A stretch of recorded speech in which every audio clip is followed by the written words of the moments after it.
Good afternoon, everyone. Welcome.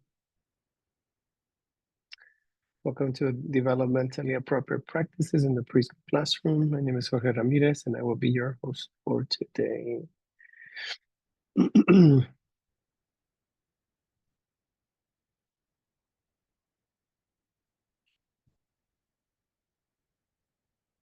All right.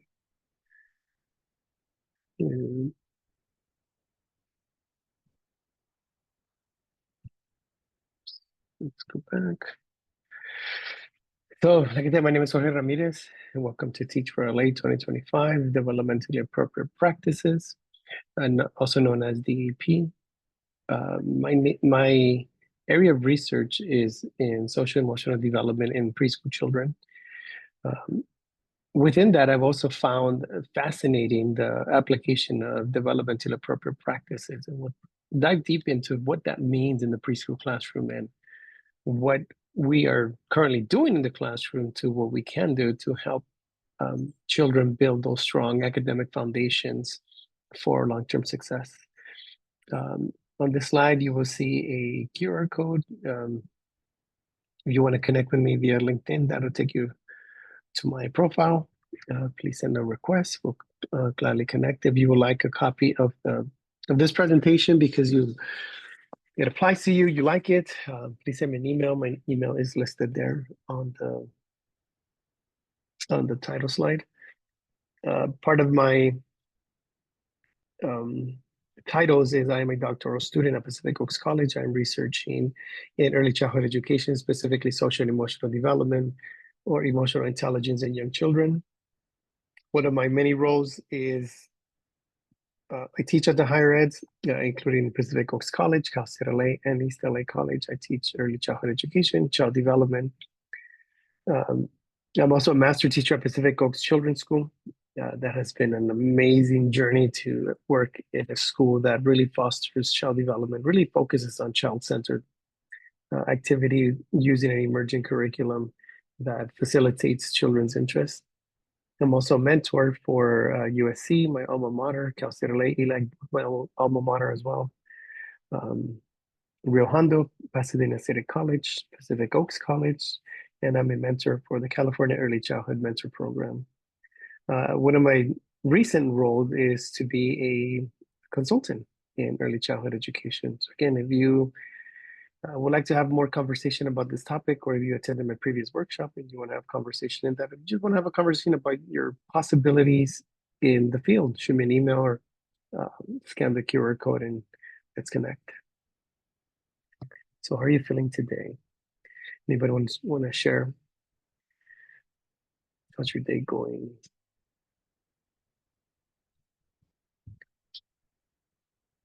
If you want to get out of this workshop, besides extra credit, right?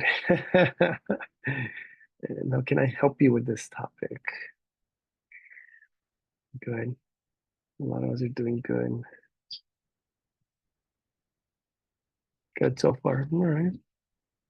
It's hard for me. I can't do this. This is too much. And I understand that it's supposed to get hotter tomorrow and Saturday. Well, brace yourselves for the summer, right? Had an interesting encounter this morning. Hopefully it wasn't you. This morning, I got a big number one salute from someone who, guess we were merging on the same lane. And he honked and he honked until he got my attention. I turned around and gave me the finger. A lot of that went on in my mind, thinking like, wow, it's too early to engage in this type of behavior. But then the more that I look around, the more that I see like, wow, people are driving very aggressively.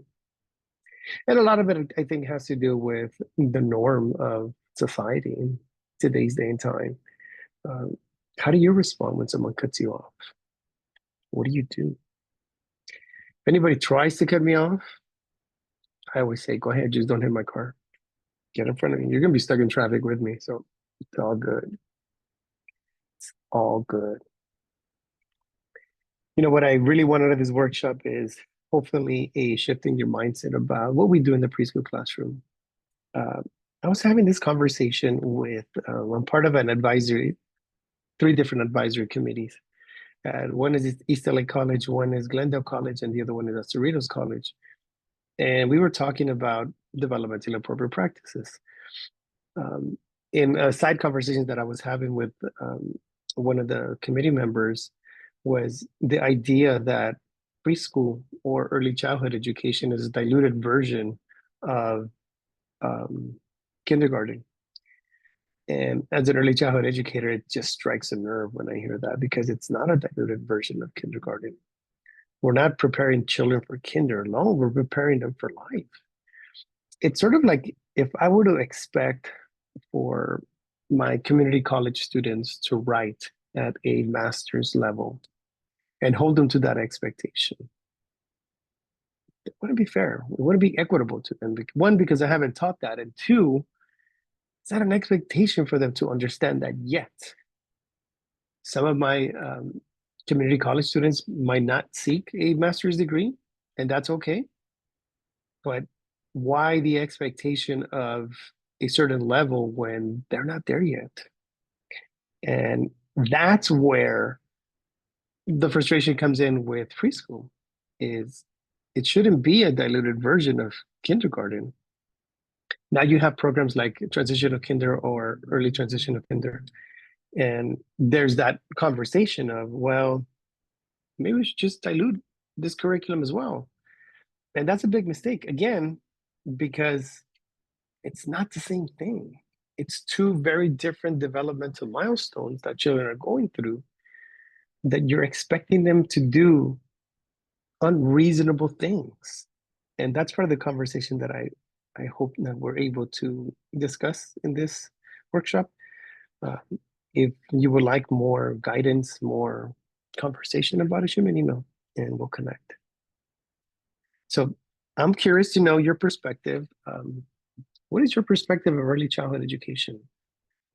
So in another conversation, early childhood education is not just preschool. Early childhood education is 0 to 8 years of age, right? But for the sake of this workshop, we are focusing on preschool children. And what is a preschool classroom? What does it look like? What does it sound like? What kind of work is being done in those classrooms? How do we assess children's work? And who leads the children in the activities? So I'll give you an example. Yesterday, there was a discovery in the sink that we have outside. Again, I work at Pacific Coast Children's School. And if you've never been, please send me an email so you can visit. It's amazing. We made a discovery of, Mr. Jorge, why is there so much poop on the sink? We have a sink outdoors. And right underneath that sink, above that sink, there's this big, beautiful tree. And it didn't really occur to us to look up. We're just looking at the poop thinking, how did it get there? Why is there so many bird feathers around? So the children said, maybe it's a bird poop. Up until it was like, oh, whoa, as I made that expression. And instinctively, the children also looked up. They're like, oh, one of our groundskeeper happens to be passing by and he's like, oh, did you guys notice yeah, we noticed all the poop. And he said, there's a bunch of worms up there that we need to trim that branch and throw it away and get rid of the worms. And I said, no, we can't do that. And then more children started coming around. What are you looking at? There emerged a whole conversation, a whole lesson plan, a whole learning opportunity about what's in that tree. One of the children said, I think it's a caterpillar. Another child agreed. Before you know it, the group of about 16 out of the 18 were saying, those are the same caterpillars that we had in the net. Now, I knew exactly what they were. Maybe I don't have the best vision, but I knew exactly what they were. And I said to them, so what should we do with these things? And one of them very confidently said, we should trim the branch, and exactly, we should trim the branch and we should rescue the caterpillars because they overheard the groundskeeper say we should throw it away. And another one said, yeah, let's rescue them because his name is Jose, because Jose wants to throw them away. And then another child said, but where are we going to put it? It's a big branch. These are three-year-old children that are going into 4. Okay. And I said, that's a good question. Where are we going to put this branch inside the class? Oh, Mr. Jorge, we have a fish tank that we don't have any fish in there. Remember? You put it away in the kitchen. I had completely forgotten about it.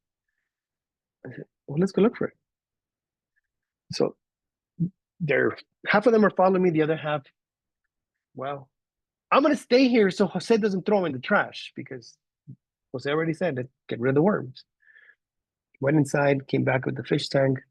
Jose brought up the clippers, and we told him, no, further back. Okay, right there. Trim it right there. And when he trimmed it, the kids just, I don't know what they were thinking, but keep in mind they're about 3 feet tall, and the trees maybe 15 feet in the air, and they're thinking, if we'll just catch them. We'll just catch them. Got the branch down. We trimmed it into 3 different pieces. We put the branch inside. This morning when we came into the classroom, there's a lot of webbing on the ceiling of the fish tank. I think it's like a 150-gallon fish tank, so it's a huge one. Okay, so the kids were excited. We rescued the caterpillars. They're going to go into the chrysalis. And there emerged a whole conversation today. What kind of caterpillar is it? Because it's not a monarch. The monarch caterpillar is green with black and orange stripes. What kind of butterfly is it? Where can we look? I know. I saw a butterfly book. Let's go get it. Go find it. And there we're sitting down having this conversation about butterflies. I'm sharing this with you because this is pretty much an everyday thing with children and at the children's school. Pretty much an everyday thing where there's intentional provocation. There's intentional material set out for them that's going to lead into this learning opportunity that's not dictated by a box. It is not dictated by the teacher into saying, today we're going to do the letter of the week and it's going to be letter A and everyone's going to do letter A and we're going to get some tissue, we're going to roll in a letter ball and we're going to put it on the letter A. And we're going to plaster the letter A on the wall. And when the administrators come, we're going to make sure they acknowledge the letter of the week because we think children can't learn more than 1 letter a week. Beyond me.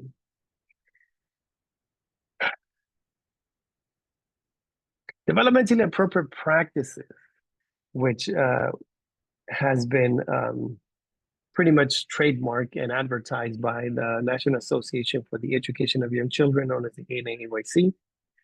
And they talk about promoting the child's optimal development, that children learn through strength-based, play-based approach to joyful, engaged learning. It is not dictated by a box in pre-described or predetermined themes throughout the year. This is pretty much brought on a daily basis that today, for example, at Pepper's Yard, we talked about caterpillars. Maybe tomorrow we're going to talk about the weather because tomorrow we're going on a walk. And maybe next week, we might talk about how do we get the river flowing again now that it's getting warmer. We don't have a box that's telling us for 3 weeks we're going to talk about this theme. And every child has to partake in that theme. And everyone in this district is going to do the exact same thing at the exact same time, the exact same way, because we're all one big district. That's the assumption that everyone learns the exact same way at the exact same time. It's not. Those of you that are taking my class, when you ask for a sample of the kind of work that I want you to do for me, I always tell you I don't have one. Because if I give you a sample, you're probably going to copy it. And I don't want you to copy what I know. I want you to tell me what you know. DAP is also centered on culturally, linguistically, and the ability appropriate for each child. It is not a one-size-fits-all.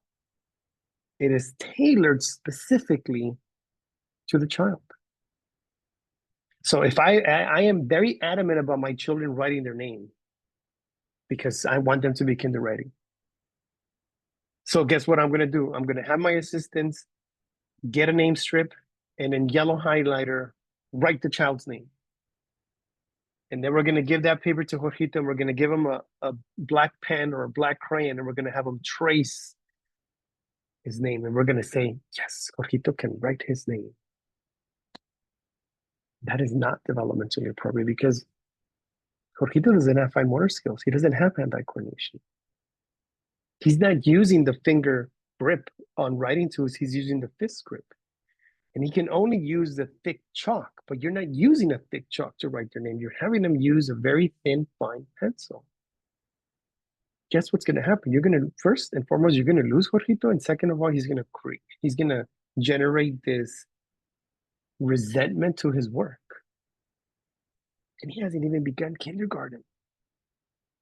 So for the next 13 years of his life, where he has to do K through 12 in the state of California, well, not K, but first to 12, he's going to have this resentment for school.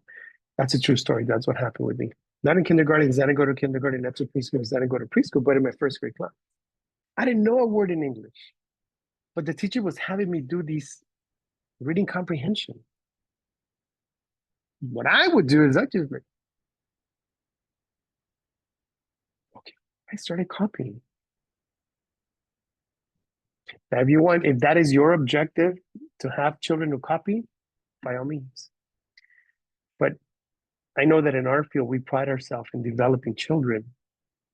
That is not child development. That is not developmentally appropriate. The AP also fosters a child's independence, autonomy, self-efficacy, and self-esteem, which means there should not be any type of gripe, grudge, or resentment towards their work. Child wants to be engaged in these activities. Jorgito wants to be excited because he wants to show you what Jorgito can do. When children feel that way about the work that they're doing, then you know that, maybe I am in the right path into what developmentally appropriate practices is.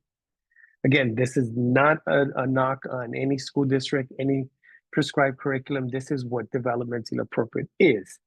And if your school prides itself in having practices that are DAP, then these are the parameters that your school should be following based on NAEYC research. So one of the things that I've learned in preschool, working in the classroom for 25 years now, is this process type of art, right? And process art is pretty much just that, a process. It is not focused on a specific outcome. It doesn't have to look a certain way. You are using the child's creativity, and that creativity is accessible to all the materials. So today, we're only going to use the crayons. That's not process art. Process art is, here's the art center, you have full access to everything.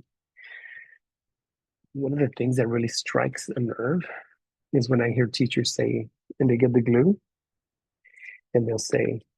not allowed. And I'm sitting there like,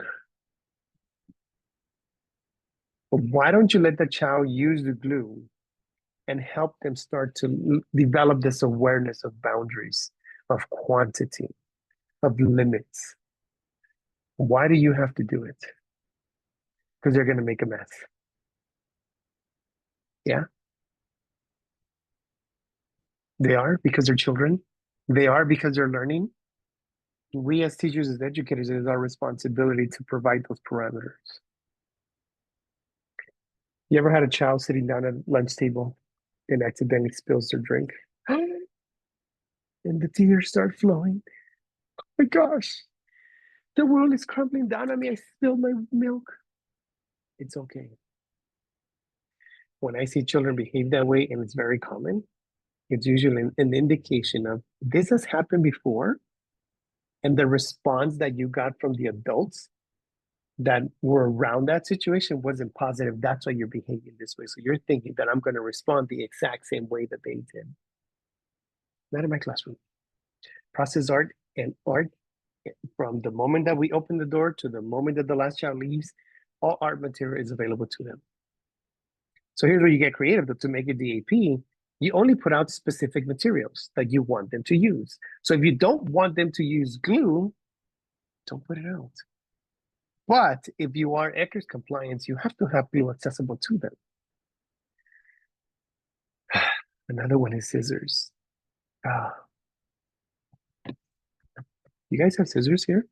Oh yeah, they're in the cabinet on top, but you got to unlock it. Why are the scissors stored where children can't access them? Because I don't want them to cut their hair. I don't want them to cut the clothes. Have you talked to them about these boundaries? Have you demonstrated how to properly use scissors? They're going to do it anyway. No, they're not. Right? The AP would say that you allow the children to learn and explore with that material. You're there guiding them. Just as you spend all the time teaching them the colors, numbers, shapes, and sizes, then you're also telling them and showing them how to properly use scissors, right? You're giving them that boundary. If you're going to use the scissors, then we're only cutting the paper. We're not saying no and don't, and we'll get into that conversation in a bit, but we're giving them the boundary. And the boundary is if you're going to use scissors, you can only use to cut paper. That's it. Can I cut the bottle? Is that paper? Then you can't cut it. What can you cut? Okay, then cut the paper, and that's it. Craft projects, on the other hand, process art, craft project focuses on a specific outcome. We're going to do arts and crafts. And I did a consultation for 3 different schools last year. One of them, I did a consultation not that long ago. We talked about the artwork that they had displayed, and I asked the question, what was your objective for this project? And I'm like, well, this is the arts and crafts. And I said, this is a ditto. And children colored the ditto. And you're displaying that, like, this is the representation of the type of work that you're providing children with. As an educator, I come into the school and I see this type of work, that tells me that you're not engaging children in critical thinking, analytical skills, higher order of thinking skills. Because you only give them access to certain materials, not the glue, not the scissors, because I don't trust you. And everything needs to look the same. So everyone is going to get, for the letter of the week, everyone's going to get a butcher paper, and the letters are already written out by the adult. And I'm holding the glue, and I'm the only one that holds the glue. And everybody has tissue paper rolled up in a little ball. And I'm going to do that dot, dot, not a lot. And then everybody's going to do the letter A, and then we're going to plaster it. And we're going to call that arts and crafts. If you're focusing on this from DAP perspective, that's a big no-no. Developmentally appropriate practices focuses on milestones, building on the child's strength, right? So again, if you want children to write their name, you have to look at, what skill does the child need to write their name? Obviously writing, but how do you develop that skill? The analogy that I like to give the parents that I work with is, think of a bodybuilder, right? Bodybuilder that very lean, muscles are well defined. Do you think he or she just showed up to the gym one day, lifted up weights, and boom? Yeah, no, that didn't happen. It took a lot of time, dedication to developing certain technique, to master the skill, to build the muscles.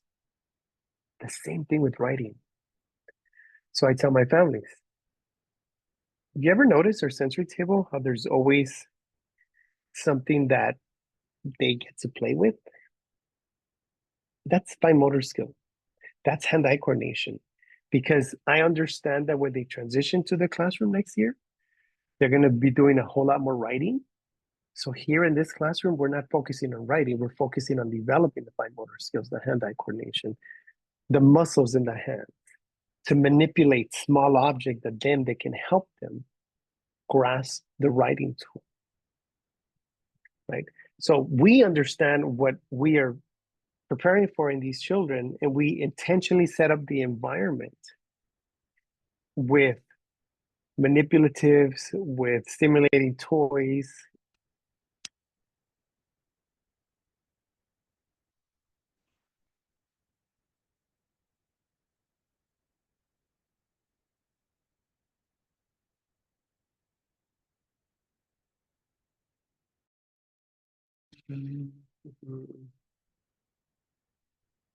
Okay, I thought my daughter's. Can you guys hear me? No, we can't. You can't. I could hear it. Not no more, Professor. Can you hear me? Yes. Yes. No, we could. Yes. No. Yes. Yes. Let's Yes. see. Yes. Okay. Cool. Sorry, I saw the alert that my daughter's AirPods got connected. Okay. Sorry about that. So the activities that we are doing, we are fostering skill and develops muscle for that next task, which is what? Writing their name. So I had a parent that came to me at the beginning of the year and said, I want my child to really know how to manipulate writing tools. And I said, okay, so we'll go through the fall, go into the winter. When we come back from the winter break, then we'll really hit it hard with the hand-eye coordination. Then I said, writing their name. And I said, right, but what skills does your child need to acquire to be able to write their name? And the parent was looking at me like, what are you talking about? Like, how hard is it? Give him a pencil, give him paper, and let him write his name. Give him a sample of his name so he can copy it and trace it or whatever. Just want him to write his name. I said, I hear what you're saying, but I want you to understand from a child's perspective that that is not developmentally appropriate. Thus began the conversation of DAP and developmental milestones. Children at a certain age are focused to develop certain milestones that help them acquire those skills that prepares them to go into that next phase of milestones, right? So for children that I'm working with, it is very intentional to have a sensory table that has sensory materials that develops interest for them to manipulate with their hands, their fine motor skills and hand-eye coordination. So yes, we have a lot of Legos inside and outside. And at the beginning of the year, like, is that a choking hazard? No, because we help them understand what the boundaries, we help them understand that the toys don't go in their mouth. Why do you have so many Legos?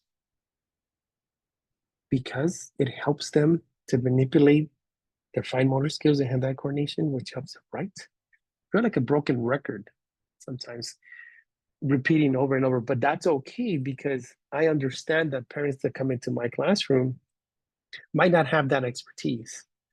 And obviously, as a leader of the classroom, I want parents to know that they're working with someone that really understands what child development is. So I have no problem repeating that to them over and over throughout the year.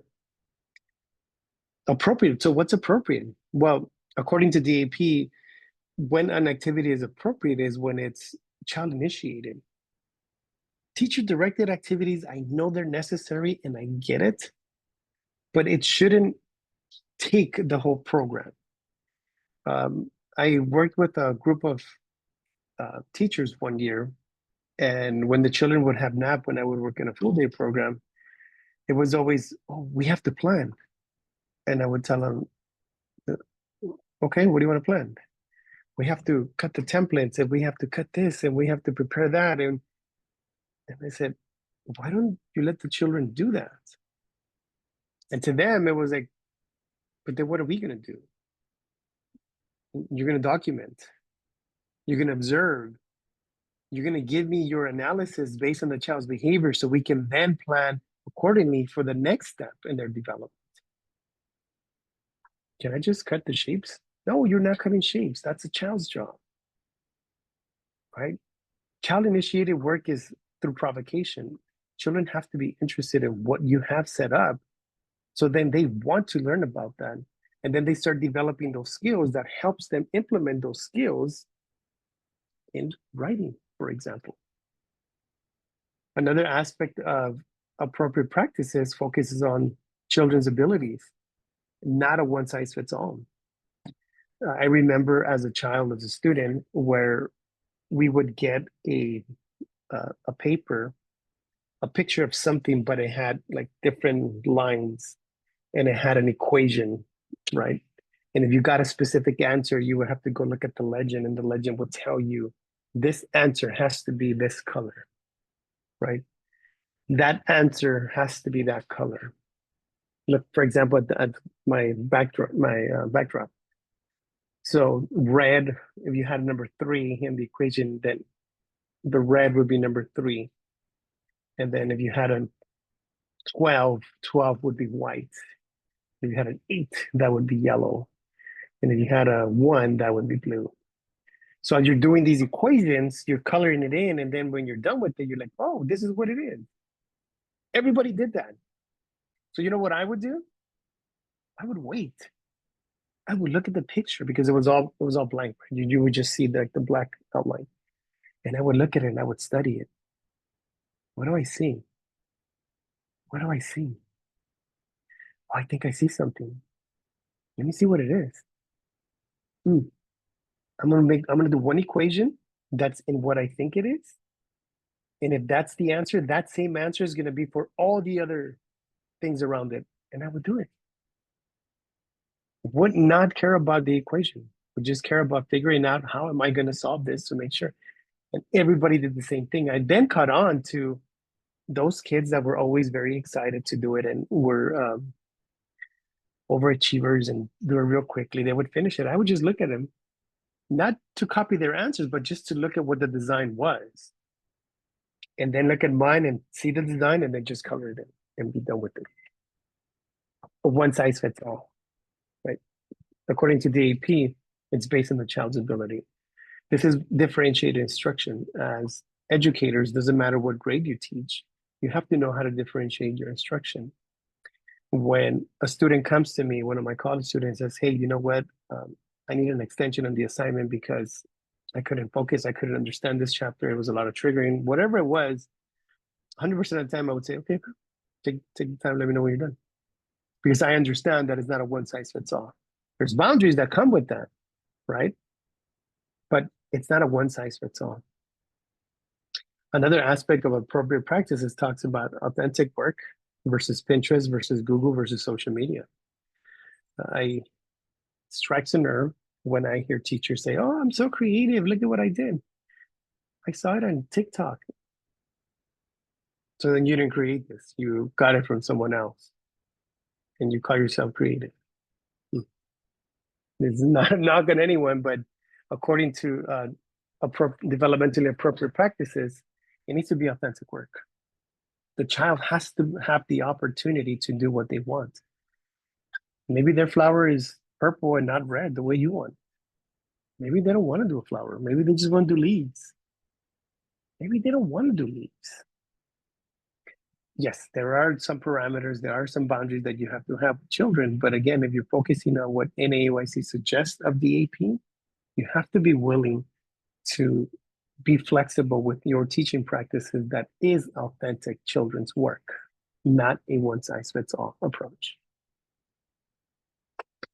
So let's talk about this. I'm going to stop sharing for a little bit, and I'm going to ask you. There we go. I'll ask you, how can you build DAP in your classroom? Doesn't matter what classroom you're in. How would you build DAP in your classroom?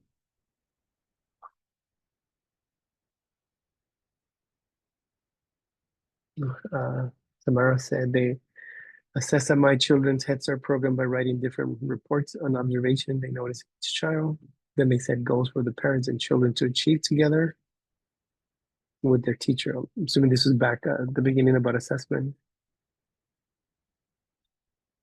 Casey Murphy said, watch the student and their need and plan accordingly. Yes, that. Sabrina said, by observing the different levels each child may be at. Yeah, absolutely. Anybody else want to share? It's another way to implement DAP in your classroom.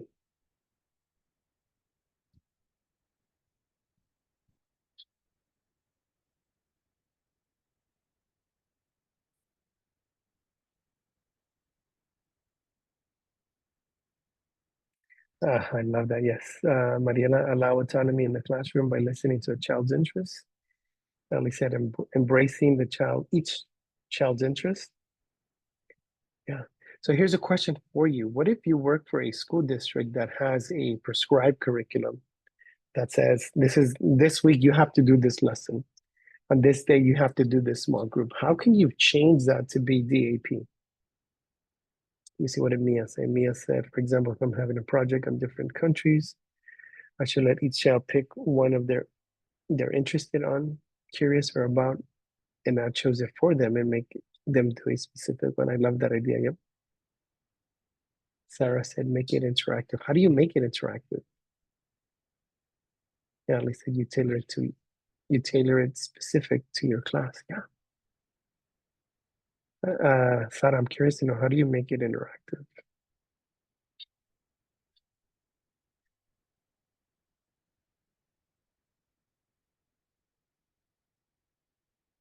Give them choices. Yes, I like that, Perla. Yes, you give them choices. Absolutely.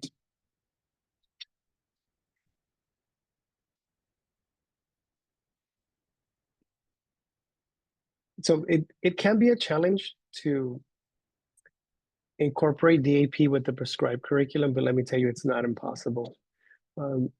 Obviously, you would need to have a strong support administrative team that gives you that flexibility to incorporate your own idea, your own methods, creativity, and injecting it into the curriculum despite what it might be.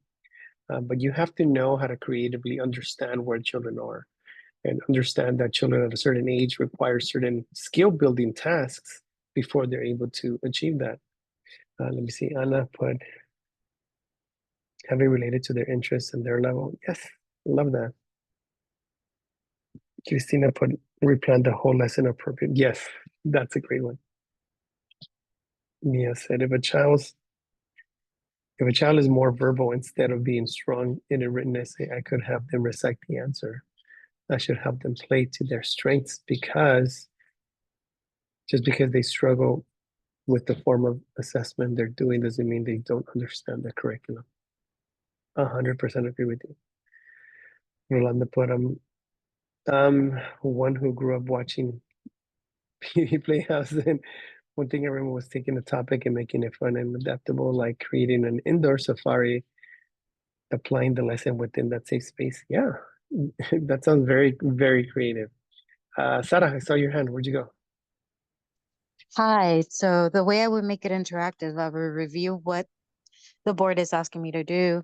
And from what that curriculum will be, I will pull out what I think would stand out depending on my class and get them involved, get them to interact. As I'm not a teacher yet, but the way I'm seeing how things are moving, if you make it fun for the kids, they will learn, they will suck it up and enjoy it. And like I said, I'm not a teacher yet, but if you make teaching fun, they will enjoy it and they'll take a lot from it because in person experience, if it's too monotone, if it's too just by the book, not everybody picks up that way.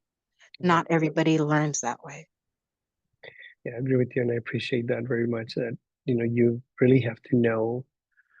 You have to know your students first and foremost, right? To really know what they need and how you can get them interested and get them excited about wanting to learn. I think the key takeaway there from what I'm reading and what Sarah just said is be willing to be flexible. I know sometimes our curriculums can be very rigid, and then those curriculums are tied to your daily routines that can also be very rigid. I understand routines and the importance of routines because it helps children build their self-esteem based on predictable outcomes. But within those predictable outcomes, you can have a lot of flexibility. So for a small group, everybody doesn't have to do the same thing, right? For a small group, instead of having the teacher work with one child, work with one child, work with one child, work with one child, while everyone else is waiting, how about you change that approach and allow them to incorporate their own ideas? I remember working for a specific school district where my small group, the materials were on the table and I'm just sitting back documenting. They're talking to each other. They're asking for materials from each other. I'm just there facilitating. So we ran out of glue. Okay, let me go get some more glue. Here's the glue. Do you need something? What do you need?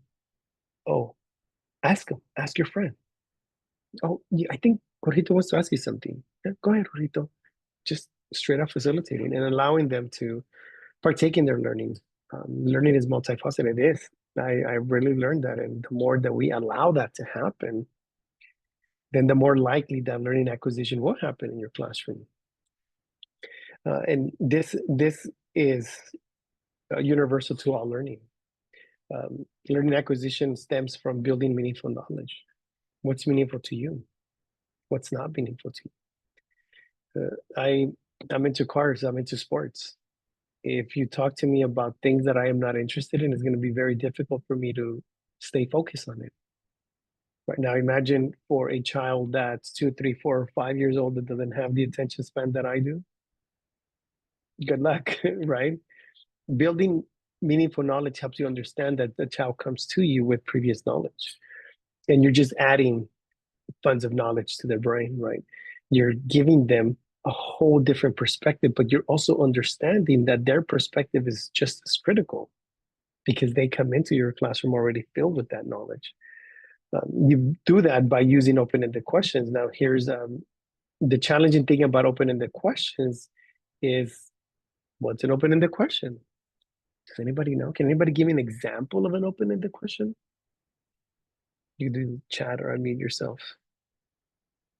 An example of an open-ended question.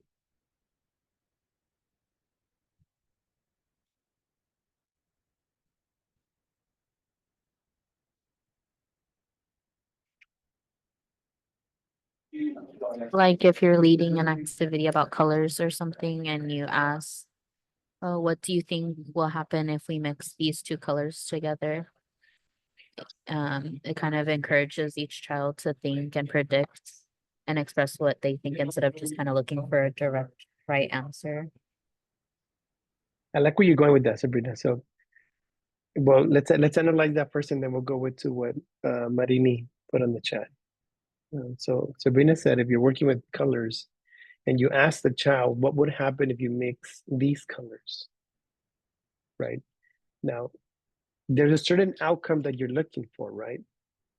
In other words, the question that you're asking has a right or wrong. If your answer has a right or wrong, it's not an open-ended question. Open-ended questions don't have a right or wrong. Open-ended question is a child's perspective into what they think. It's different to ask, what would happen if we mix these two colors, than to say, what colors can you mix? Because if I say, what happens when you mix yellow and red? There's only one outcome, and that outcome is orange. That's not an open-ended question.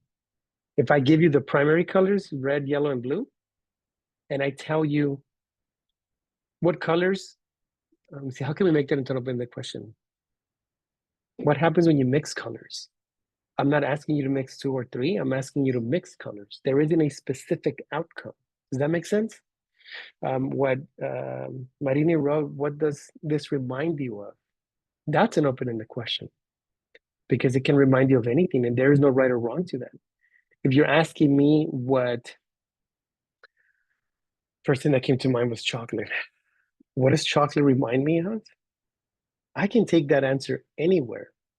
And again, there's no right or wrong, as opposed to saying, what is chocolate made out of? Because I'm asking for a specific thing. Chocolate is made of what? Certain ingredients, right? The main one being cocoa, right? And or milk.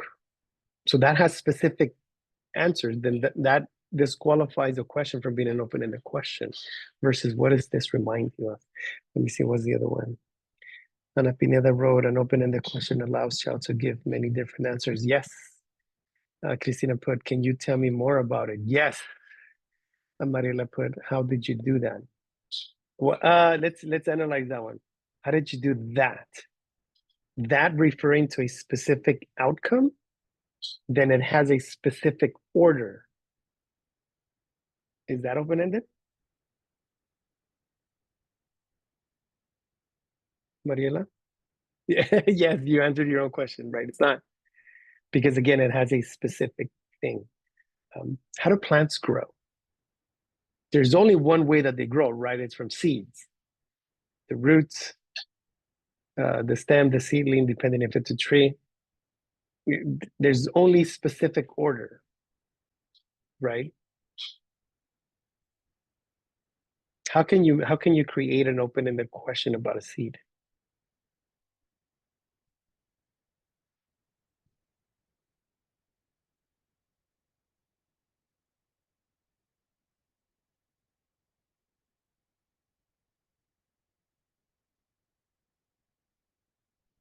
Think of that one.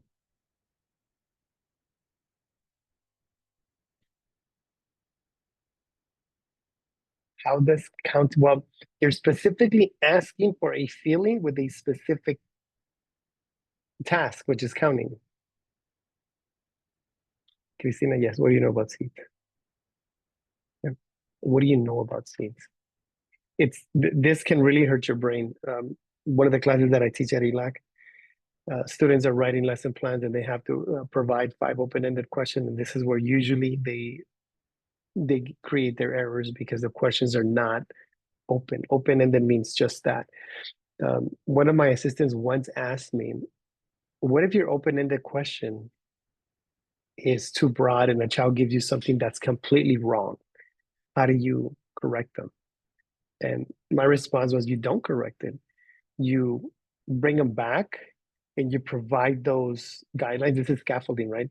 You provide guidelines to shift the child's mindset or perspective into the path that's relevant within the boundaries or the scope of what you want them to learn.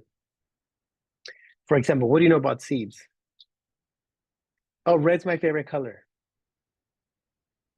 All right, Jorgito. I asked you about seeds, you're talking about colors. Ooh, I know what.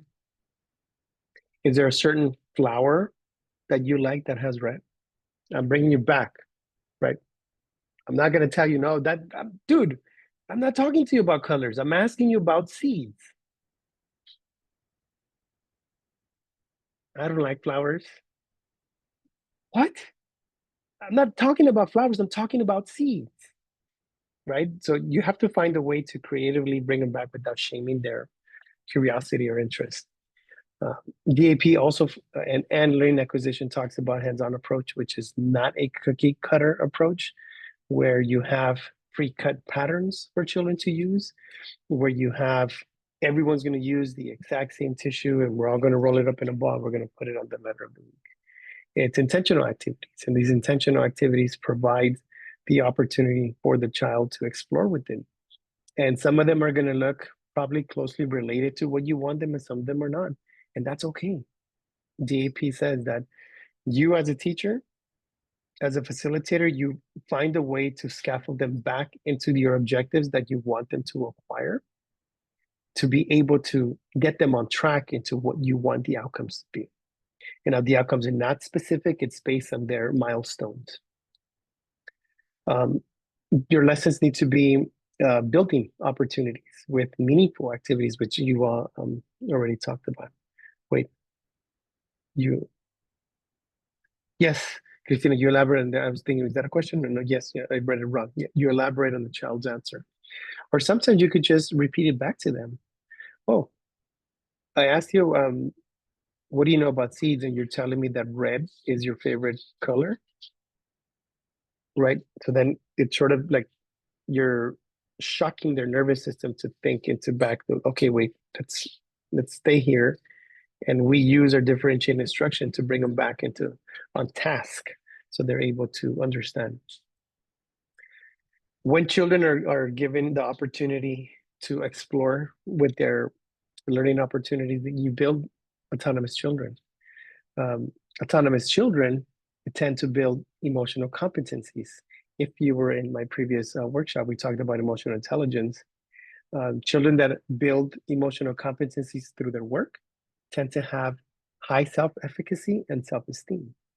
Self-efficacy is the sense of feeling good about the work that you do. Self-esteem talks about feeling good about who you are. So imagine having a high self-esteem because you feel good about yourself and then feeling just as good about the work that you can do. It's a win-win, right? Building autonomous children also talks about autonomy and independence, giving them that opportunity. In that district that I worked for, at a certain time, a certain section of the classroom was closed off. And this was all based on the adults just didn't want to clean up. When I became the lead teacher of the classroom, I was like, hey, it's a free-for-all. All centers, all areas, open all the time. Oh, but this, but that. They're all open. Because when they start working on their own, they're more likely to build those skills that you want them to. You want them to be independent. They're going to want to clean up on their own because they feel good about themselves and they feel good about cleaning up, right? Children have higher academic performance when they have exploratory experience in early childhood, which ties back to autonomous children, which ties back into emotional competencies, which ties back to developmentally appropriate practices. Cognitive skills. Children do build these cognitive skills when they have the opportunity to think for themselves. Here's an example that I provide to my students a lot, my college students, is when I ask you to write a reflective paper, and that reflective paper is pretty much based on your perspective. I give you the parameters, which is a rubric. That's what you're being graded on. And students always come back to me with like, can you give me an example? No, I'm not going to give an example. Can you tell me what you want me to write? No, I'm not going to tell you what I want you to write. So what do you want me to do? I want you to write a reflective paper on your culture and how that ties to this topic. How do you want me to do that? It really has a lot to do with how we were conditioned that learning takes place, right? In my first to 12th grade, it was always wait for the teacher, wait for the teacher, wait for the teacher. Don't get started, Jorge, you gotta wait for the teacher, right? And it was always, we're all doing the same thing at the exact same time, the exact same way. I didn't have the opportunity to build these cognitive skills on my own. And then I go to college and my professor is asking me to write a reflective paper, but they're not willing to give me a sample. This is a big knock in our education system. That is not developmentally appropriate. We're not setting up our children, our students, to be academically successful on building these cognitive skills because we're telling them that everyone does the same thing at the exact same time. Everyone learns the same way. Therefore, everyone should put out the same work, which is beyond me. Here's some theory. Benjamin Bloom talks about this taxonomy of learning. And the goal is always to focus on the top three layers of this pyramid. And it's creating, evaluating, and analyzing. When children have the opportunity to create their own work, evaluate their own work, and analyze their own work, you're building a higher order of thinking skills. And these are the skills that children really need to be academically successful. I don't know about you, but I got a lot of standards growing up. And in those standards, it was, I would not do 250 times. When I was done with that, I'm pretty sure that I did the same thing over. Everything that I said that I wasn't going to do, I went back and did it. And then I got more standards. Eventually, I mastered how to write standards because I was finding patterns into how to complete them. Was I really learning and understanding? Was I creating and evaluating? Was I analyzing? Yeah, I was analyzing patterns and evaluating how can I get this done to create and be done with this. But it was all based on memory skills. Nothing wrong with memory skills, but I don't know about you, but I want my students to be able to create their own work. Remembering is a skill, but so is creating. And there's more of a cognitive demand when children are creating, evaluating, and analyzing their work than there is when they're just remembering things. Or like one of my mentors says, regurgitating things. That talks a lot about rote learning. So the application of theory talks about creating is product of new and authentic work. Evaluating is justifying their work, their thought process, and analyzing is about drawing connections among their ideas. How did you come up with this? Tell me more. That says a lot about children's work when they're able to use these three tiers of Bloom's taxonomy in their own work, their own pace, their own way, that builds on the skills that are going to help them be academically successful. So let's draw. Take out a piece of paper, and I'm going to ask everyone to draw a flower. Okay. So take out a piece of paper. I'm going to give you guys 1 minute. We're going to go by quick with this. Draw a flower. If you happen to have colors, color pencils, watercolors, anything that has different colors, please do so. And I want you to draw a flower.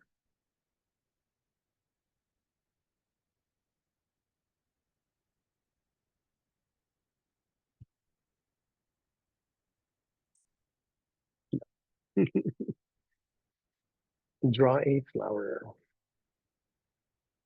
Don't forget, wait for my instructions.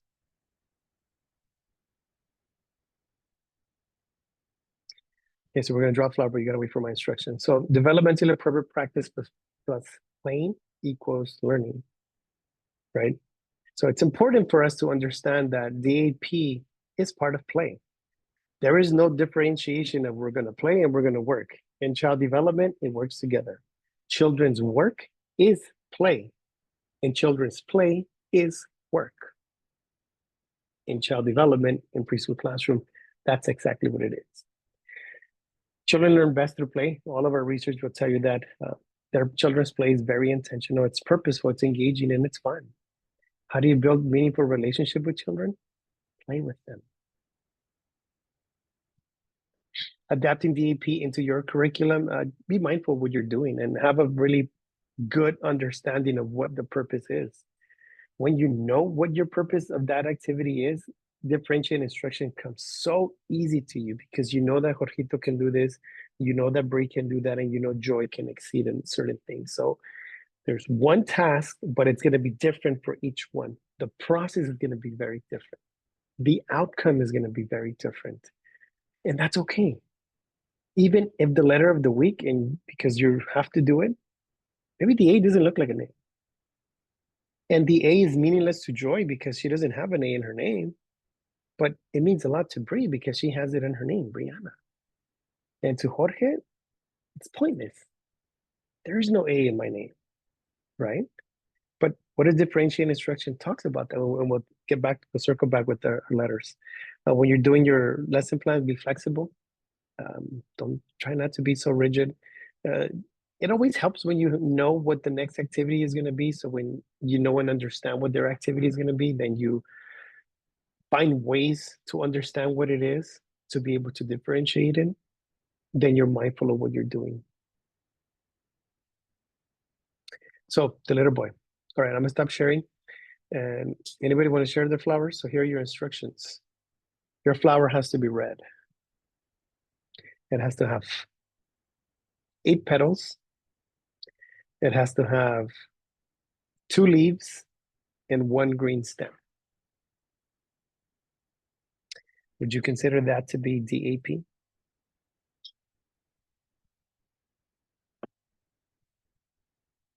Casey said no. Olympia said no. Nope. Definitely not. Why not? You guys are all bashing my flower. How dare you? Cristina, didn't I say to wait for me to give you instructions? How could you have done your flower purple? It does, Araceli said, doesn't provide kiddos to be creative. It's very specific. Yep. You're all correct. So here's a poem. If you were in my previous workshop, you're like, we did a poem over there, we're doing another poem here. Yes, we are going to do another poem. This is the little boy. We're not going to read through it. I'm going to skim through it. There was a little boy who went to a school, and to access to his school, he would just walk down the hall, open the door, and bam, there he was. And his teacher loved to do all kinds of art projects with the kids, and the little boy loved doing projects. So the teacher said, today we're going to make a picture. Good, thought the little boy. He loved to make pictures. He can make lions and tigers, chickens and cows, trains and boats. So he took out his box of crayons and began drawing. But then the teacher said, wait for my instructions. It's not time to begin doing the purple flower.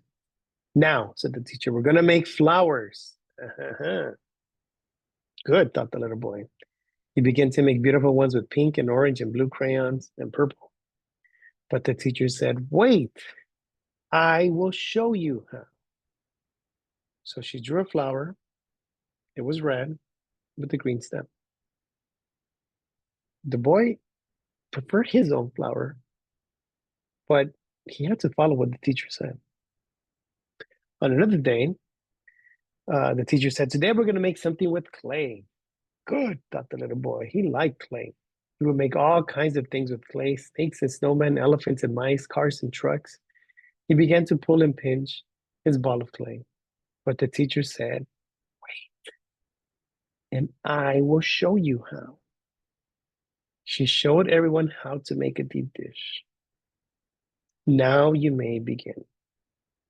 The little boy looked at the teacher's dish, then he looked at his own, put it back in a bowl, rolled it back up, and made a dish just like the teacher.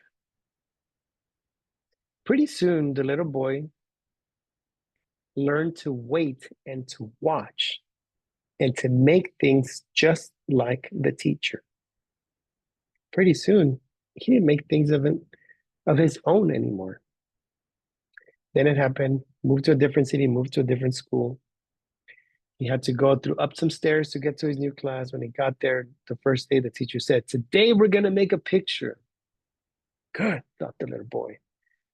And he waited for the teacher to tell him what to do. But the teacher didn't say anything. She just walked around the room. When she came to the little boy, she said, hey, don't you want to make a picture? Yeah, said the little boy. But what are we going to make? Teacher said, I don't know. The little boy asked, how should I make it? Teacher said, any way you want. Any color? Asked the boy. Any color, said the teacher. She said, if everyone made the same picture and used the same colors, how would I know who made what and which was which? I don't know, said the little boy. And he began to make a flower. It was red with a green stem. Before we conclude our conversation, any thoughts on that?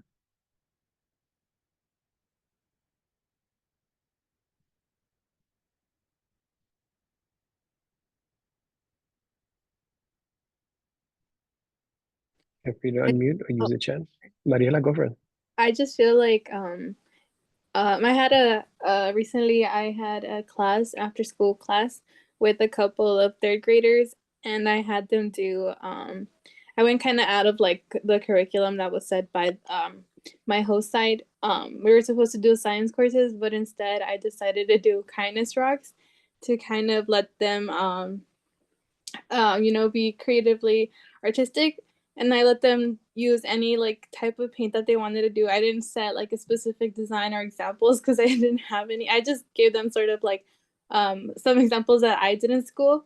So I gave them that, and a lot of them were like, well, I don't know how to draw, I don't know how to do this, or I felt like, wow, like, like in school they're so like concerned about the product and they don't worry enough about the process. I was just like, I feel like we often prioritize that, but we do not allow kids to be creative. And so that's that one part that's lacking in this example. It's like, that teacher put his creative, like, I don't know, like how to say the word, it just kind of like pushed him back, like it forced him to be in his shell, like be in a shell and just wait for instruction instead of, continue to be this child that, he had his own ideas. He had like he was creative. And I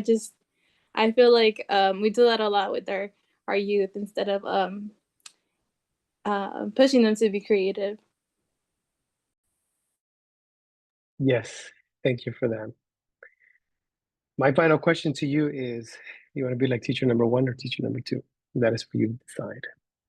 Thank you very much. I hope that this was a good shifting of the minds. I appreciate you all being here. If you're doing the extra credit, please take a screenshot. Thank you very much. If you need my information, you can access LinkedIn or email me. Thank you. Thank you. Let's go back to the main room, I believe it is, so we can wrap up the conference.